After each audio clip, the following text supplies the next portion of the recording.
Salam əziz soydaşlar. Bugünkü mövzumuz da cari baş verənlərin izahı ilə əlaqəli olacaq. Nə qədər ki, İran dövləti var, İranın indiki rəhbərliyi var. Doğrudan da baş verənləri İranın daxilində, İranın ətrafında baş verənləri başa düşmək, izah eləmək üçün hədsiz çox vaxt var. Bəzən elə paradokslar, fikirlər ortalığa çıxır, qalırsan ki, bunu necə anlayasan. 2011-ci ildə Tehranın yaxınlığında şəhərlərin birində Tehran müqəddəmi deyilən adam var. Bu İran raketinin atası olub. İran-İraq müharibəsində Liviyadan alınan raketlərdən birinin ikisini saxladı, söktü, düzəltdi. Onun əsasında İran öz raketini düzəltdi. O vaxtın adını qoyublar İran raketinin atası.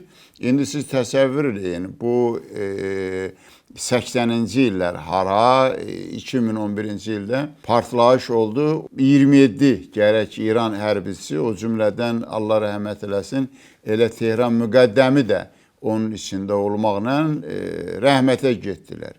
O vaxtdan ta təxminən bir həftə bundan qabağa qədər o hadisənin adını qoymuşdular. Mossad gəldi, orada partlayış elədi. Təxminən bir həftə bundan qabaq o dövrdə Sepahın komandiri olmuş gərək ki, Əziz Cəfəridir. Çıxdı efirə və birdən-birə o hadisədən danışdı. Güya o hadisəni Mossad eləməyib. Mossad o terörü eləməyib. Partlayış olub, Tehran müqəddəminin əlində səhv olub və böyük partlayış olub. Adamlar da dünyasını dəyişiblər, Allah rəhmətinə gediblər. İşləyirsiniz, nə ehtiyac var? Ki, yəni, sən indi bir tərəfdən Azərbaycanın üstünə xox gəlirsən, 5-6 dənə, lap 100 dənə Ravin gəlib burada iclas keçirdəcək. Sən nə bilirsən Ravin nə deyəcək? Bəlkə elə o özün İran ki, gedib, düşüb, qapı-qapı yalvarıb, 460 dənə İsrail Yahudiyə yalvarıb ki, BMT-yə müraciət eləyin ki, Qəzzadan əlini çəksin, İsrail işğalçıdır. Bəlkə elə bura gələn Ravinlər də o sülh adamı daxil olar, dindardır. Yəni, onların borcu deyil İsrailə dəstək versinlər. Onlar İsrailə dəstək vermək üçün ya İsrailin öz tən ortasında gedib iclas keçirilib dəstək verərlər, yaxud da ki, İsrailə qarşı ən aktiv mübarizə aparan dövlətlər var. Əhalisi doğrudan da İsrailə qarşı çox sərt mübarizə aparır. O dövlətlərdə gedib oturub sözlərin deyib izahlarını eləyə bilər. Sionistlər İsrailin mövqeyini dəstəkləyirlərsə.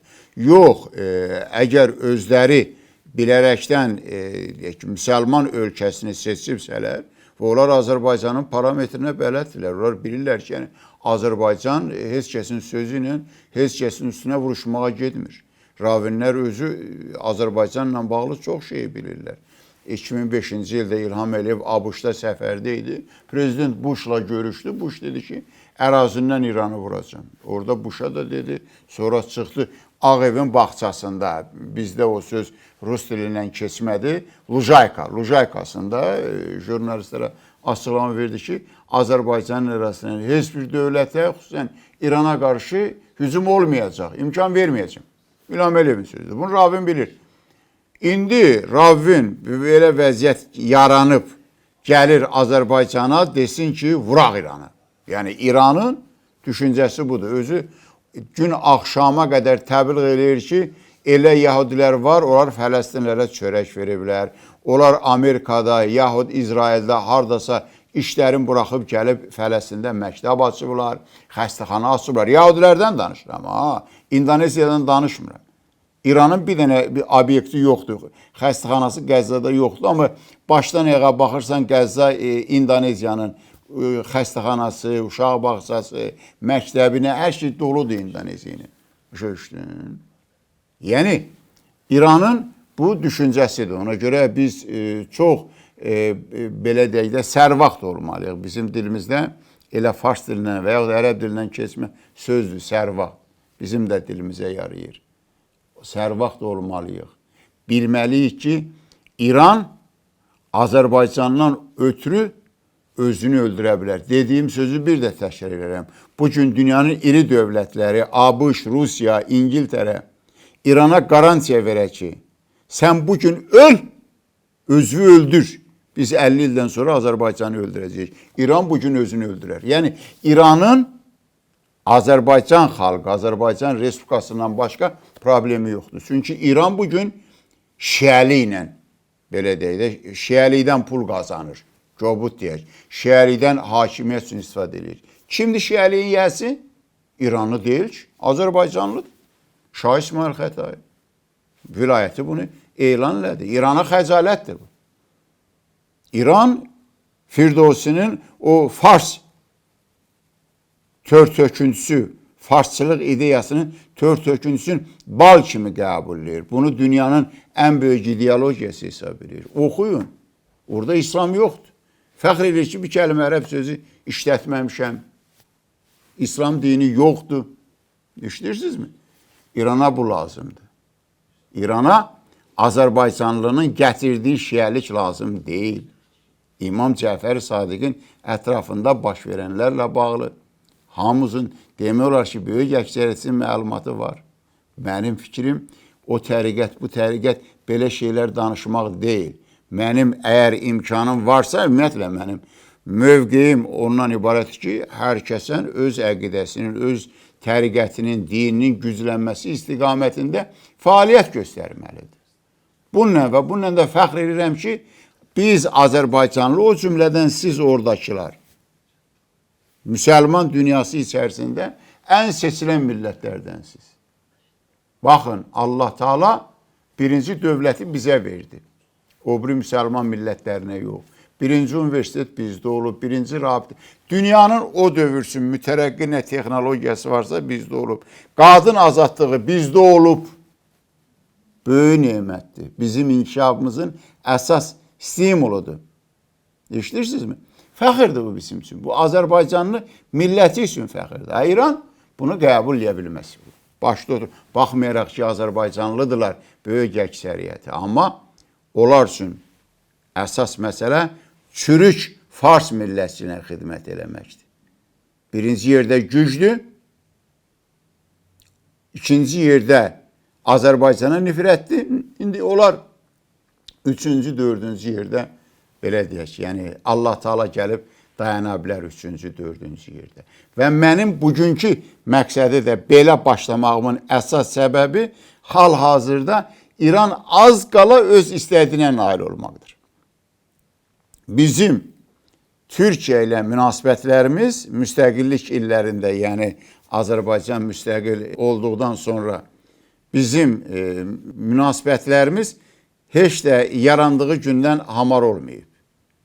İlk əvvəl Turgut Özalın məşhur sözü var, indi də o sözü bəzi adamlar işlədir. O sözü işlədənlərə qarşı mən deyə bilərəm ki, yəni bizim siyasi ədəbiyyatımızda az yayılan məsələlərdən birisi də var ki, Ulu Öndər Mərkəzi Komitənin katibi işləyəndə Heydər Əliyev, yəni ermənilərin Azərbaycandan ərazi qoparmaq xəstəliyinin ən şiddətli dövrlərindən biri başlamışdı. Ərazi istəyirdi Azərbaycandan. O zaman Ulu Öndər Mərkəzi Komitənin katibi idi. Təbii ki, sosialist ölkələrinə gedə bilirdi. Bilib ki, Türkiyə rəhbərliyindən kimsə Bolqarıstandadır. Məzuniyyətin gedir Bolqarıstana. Və Azərbaycan ermənilərin Moskva vasitəsilə Azərbaycandan torpaq almaq iddiasını çatdırır. Bir müddətdən sonra məsələ yat-yut oldu. Öldü, getdi, batdı. Ermənilər heç bir torpaq əldə edə bilmədi. Yəni, lazım olanda da Sovet hökuməti dövründə də nə qədər dəmir zəncir olsa da, hər yer bağlı olsa da imkan tapıb Azərbaycan Türkiyədən istifadə edib. Ona görə həm yaxşımız olub, həm də Turgut Özalın o dediyi məşhur biraz bədnam kəlmə olub. Amma Turgut Özal səhv idi. Azərbaycanlılar şiədir, getsin oraya İran yardım eləsin. İran yardım eləmədi. Azim Təlibov o getdi İrana, Tehrana. Hərbi qüvvə almaqdan ötürü getmişdi. Səfərinin məqsədi o idi. Hətta Məşədə getdi. Yəni özünün müsəlman olduğunu göstərsin. Bizdə heç bir İranlı deyə bilməz ki, bizdə hansı rəhbər müsəlman olub, müsəlman olmayıb. Heydriyev tərcüməyə alın danışdı. DTX-nın zabiti, KGB-nin zabiti ola rəhmətli anası o rəhmətli Mir Möhsüm ağanın qəbrinin üstünə gətirib ziyarətə. Nəsə müşkilləri var imiş, problemləri var imiş. Bunu özü yaxınlarda, yəni Azərbaycan müstəqil olan sonra açdı. Heç kəs. Mən sizə deyirəm, sizin tanıdığınız, gördüyünüz, bildiyiniz adamların, Azərbaycan rəhbərin böyük əksəriyyəti evin içində qatı dindərdir. Bizdə heç dindarlığımızı göstərmək də dəb deyil. Dindarlıqdan uzaqlaşmaq bizdə böyük günahdır, dindən uzaqlaşmaq. Hamının hərənin özünün qaydası var. Özünün ailəsinin, nəslinin, babasından, dədəsi, atasından gəlmə qaydaları var. Oraya əməl eləməlidir. Azərbaycanın vacib tədbirlərin, əgər İranın xüsusi xidmət orqanları Azərbaycanda işləyir, bilirəm. Yaxşı, o tədbirlərdə keçirilən o dini ayinlərdən danışsınlar da.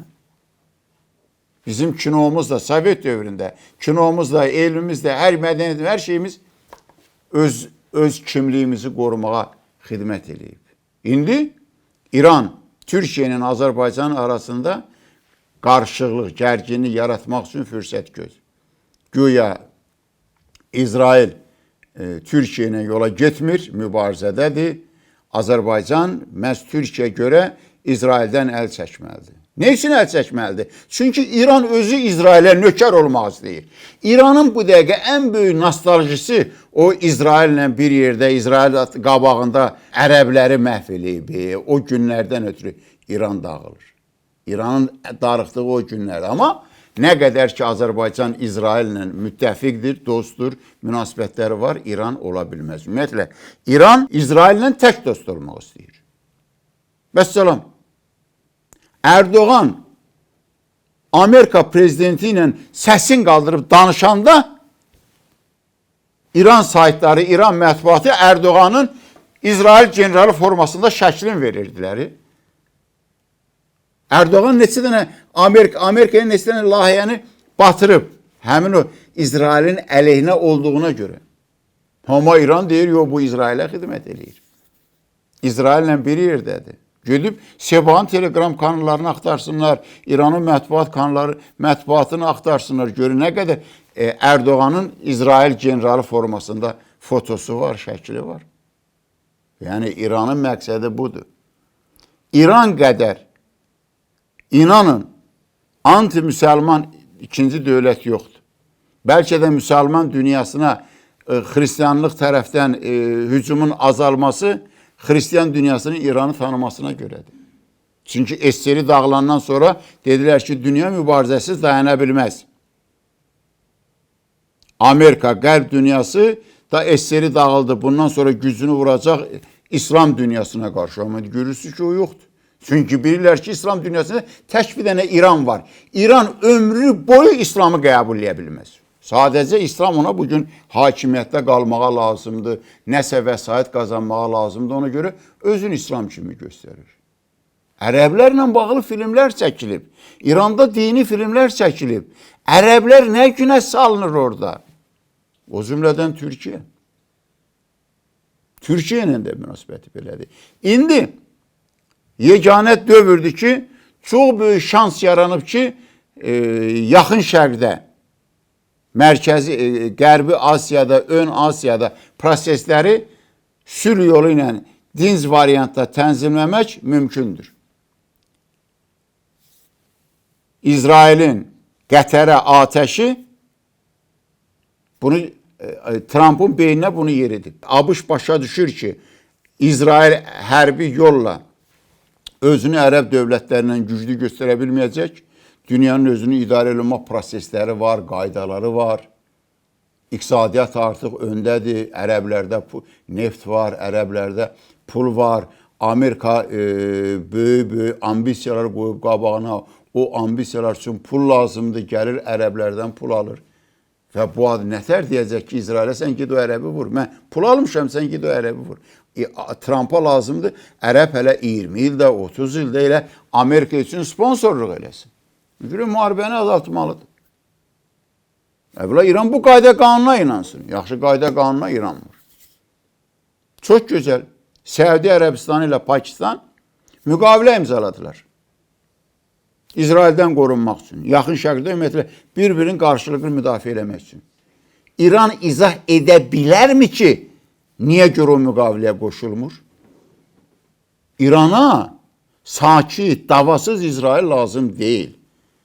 İranla müharibə eləməyən İsrail lazımdır. Amma eyni zamanda İranla da elədiyi müharibə resursların digər ərəb dövlətlərinin üstünə keçirən İsrail lazımdır. Yəni İrana lazım olan İsrail hər gün ərəb dövlətlərinin başına raket yağdırmalıdır. İran bunda ləzzət alacaq. Nə qədər müsəlman zillətdədir, İran o qədər keyfdə yaşayacaq. İranınki budur. İşləyirsinizmi?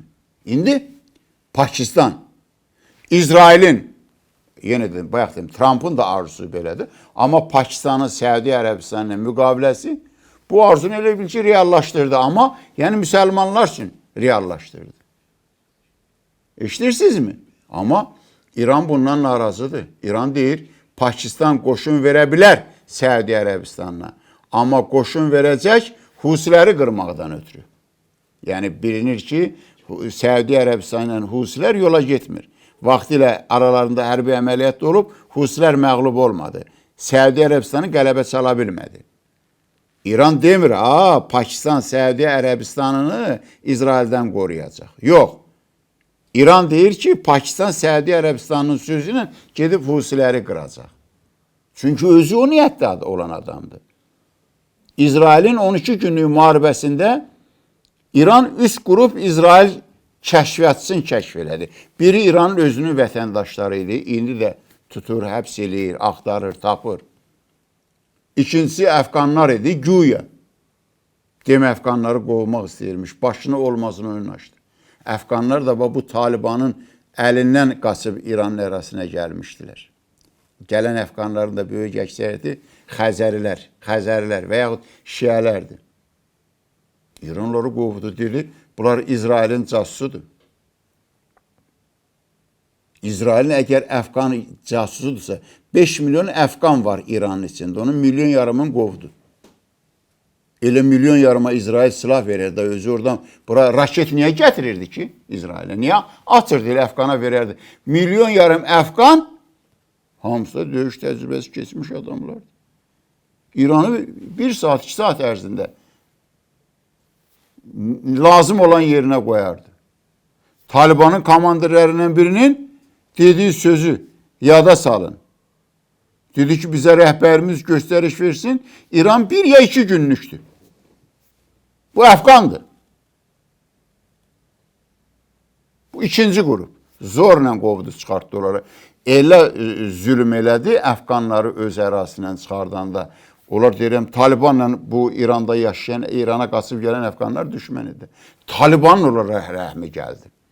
Taliban götürdü, İran hökumətinə acıqlandı ki, qovursan, bunları çıxarsan adam kimi çıxartdı. Niyə bu qədər zülmə salırsan? Üçüncü qrup hindlilər idi. İran bilmədi, İran rəsmi Tehran bilmədi. Üzə çıxdı da hər şey. Dedi ki, Hind şirkətləri, orada işləyənlər də İsrailin agentləridir. İsrailə casusluq edirmişlər. Təsəvvürləyin, ora-bura PUA raket daşıyan Hind şirkətlərinin, Tehranda olan Hind şirkətlərinin maşınları idi. İndi sonra neynədi? Özünkiləri tutur İsrail casusları. Əfqanları qovdu.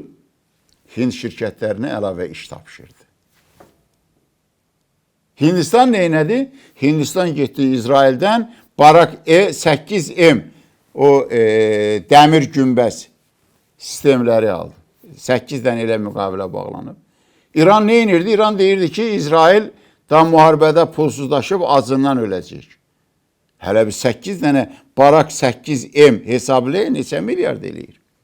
Hindistan. Demək İran Hindistana pulu verir. Hindistan da İsrailə pulu verir. İşləyirsinizmi? Çağırdı, gəldi, Ermənistanla birgə layihə reallaşdırırlar, yenə işlərin hamısını Hind şirkətlərinə tapşırdı. Yəni, İran dövlət büdcəsindən Hind şirkətlərinə pul verir. İsrailə casusluq eləyib. İşləyirsinizmi? Yəni, hamısı İran üçün şərti anlayışlardır. Hindistanla Pakistan arasında müharibə oldu. İran durdu mu Pakistanın tərəfində? Ağzını açır, danışır, mən müsəlmanlar üçün hər şey eləyirəm. Dünyada müsəlmançılığın ən çox təhqir olduğu dövlət Hindistandır. Mən Hindistanı, yəni mənim dediyim söz təhlil sözüdür. Bunu yəni mən düşmə xalqıma, dövlətimə, kiməsə pislik gətirim o niyyətlə demirəm. Faktı deyirəm mən. Hətta ali rəhbər özü Hindistanda Quranın, Həzrəti Peyğəmbərin, imamların söyülməsinə münasibət bildirdi. Göstəriş verdi ki, qarşısını alın. Demə formallıq imiş. Əksinə Hindistanla İran arasında iqtisadi münasibətlər daha da gücləndi. Yəni, ali rəhbər İslam dini prizmasından səhv eləmirəmsə Amerikada da, Avropada Quran yandırılıb, orara reaksiya verməyib şəxsən özü. Veribsə də bir də verib. Yəni, o İranda populyar mövzu deyil. Amma Hindistanda İslam dininin təhqir olunması o səviyyə gəldi satdı ki, ali rəhbər özü münasibət bildirdi. Həmin Hindistanı İran öz büdcəsindən maliyyələşdirir. Həmin Hindistan, belə deyək də, Pakistana hücuma keçdi, İran Pakistanı müdafiə eləmədi. Eşidirsinizmi? Bax, budur söhbət. Nə var, nə var? Pakistan dünyanın ikinci ən böyük müsəlman dövlətidir. Birinci səhv eləmirəmsə İndoneziyadır, əhalinin sayına görə. Pakistan ordusu xeyli güclüdür və Pakistan nüvə dövlətidir. Hansı ki, bunlar İranın arzusudur. Olmadı. İran nüvə dövləti olmadı. Eşidirsinizmi? İndi Pakistanla belə gərgin vəziyyət yaradıb, amma üzündə o özünü elə göstərir ki, güya müsəlman əmrinə riayət edir. Əmrəysən, ged qoşul Pakistanla. Da bundan sonra da İsrailin adını tutma. Sən Pakistan, Səudi Ərəbistanı hərbi paktına qoşulduğun gündən İsrailin sənə hücumunu unut. Çünki o region dövlətləri içərisində yeganə nüvə raketi olan Pakistandır. İsrailin də ərazisini vura bilir. Nə ilə desən səni müdafiə eləyəcək. Amma gedməzsən. Yenə deyim, sənə davakar, müsəlmanları qıran İsrail lazımdır. Sən o İsrailə maya qoymusan 60-cı illərdə, 70-ci illərdə. İndi də elə sənin tikdiyin zavodlardır, sənin verdiyin zavodlardır. Azərbaycan İsraillə əməkdaşlıq eləyib. Nə əməkdaşlıq eləyib? Livan Azərbaycana müraciət elədi ki, atəşkəsdən ötürü İsraillə Livan arasında vasitəçi olsun. Neynədin? Rəhmətli Nəsrullah göstəriş verdin, hücumu artır. Axırda özü də rəhmətə getdi. Heç kəs, kim bilir ki, bəlkə Haniyə də Pezeşkiyan inaugurasiyasına gələndə elə o niyyətinə gəlmişdi ki, Pezeşkiyan Azərbaycanlı, İlham Əliyev Azərbaycanlı, Azərbaycan faktorunu istifadə edib, bəlkə Həmasla İsraili barışdırsın. İndi nə günə? İndi Həmas özü yalvarır ki, mən özümü buraxıram, mən təşkilat kimi mövzuda olmayacağım. İran sənin 2 ildə, 3 ildə İsrailin 25 il ömrü qalıb, ali rəhbər dedi. Sonra Səlami dedi, Sebahan komandan idi. 5 il qalıb Qəzza müharibəsini başlayanda da dedilər yola cəmi 5 gün qalıb 5 günə də qutaracağıq. Haniyə 7 oktyabr günü Tehrandan uçdu Qəzzəyə. Müharibənin əmrini Tehrandan vermişdi. Heç 5 gündə çəkmədi, 3 gün səhv eləmirəmsə. Haniyə qayıtdı Tehrana. Çünki müharibənin birinci 2 günü uduşlu idi. Həmas üçün uduşlu idi. Haniyə və bütün o İslami cihad, İslami qruplaşmalar hamısı Şiə təriqi ilə, Şiə qaydasında namaz qıldılar. Gətirdilər videonda İran televiziyasında nümayiş elətdirdilər. İranın ali rəhbəri ilə görüşdülər. Prezident rəisi ilə görüşdülər. İran televiziyasında çıxış eləyib belə bir Mahmud Abbası da söydülər. Eşidirsinizmi? Bəlkə də o vaxt İran Qəzzəyə hücuma keçməsəydi, İsrail doğrudan da xeyli zəifləyə bilərdi. Dövlət kimi sıradan çıxa bilərdi. Çünki bəlli oldu ki, birinci 2 gün göstərdi ki, İsrail dövlət kimi mövcud deyilmiş. Elə İranın Qəzzada başladığı müharibə İsrailə aiddir. Əziz soydaşlar, İranın İsrail üzərində, İsrail mövzusunda qurduğu bütün fırıldaqların, kələklərin, bicliklərin, anti-İslamçılığın sonudur inşallah. Amma istər-istəməz sərvaxt olmalıyıq, ayıq olmalıyıq. Hər şeyi özümüz izləməliyik ki, bilsinlər ki, prosesin üstündə varıq prosesin Azərbaycan xalqının, dünya Azərbaycanlılarının əleyhinə çevrilməsinə imkan verməyəcəyik. Ümid edirəm ki, Allahın köməkliyi ilə yenə gələn həftədə sizinlə görüşə biləcəyik, Allah qoysa.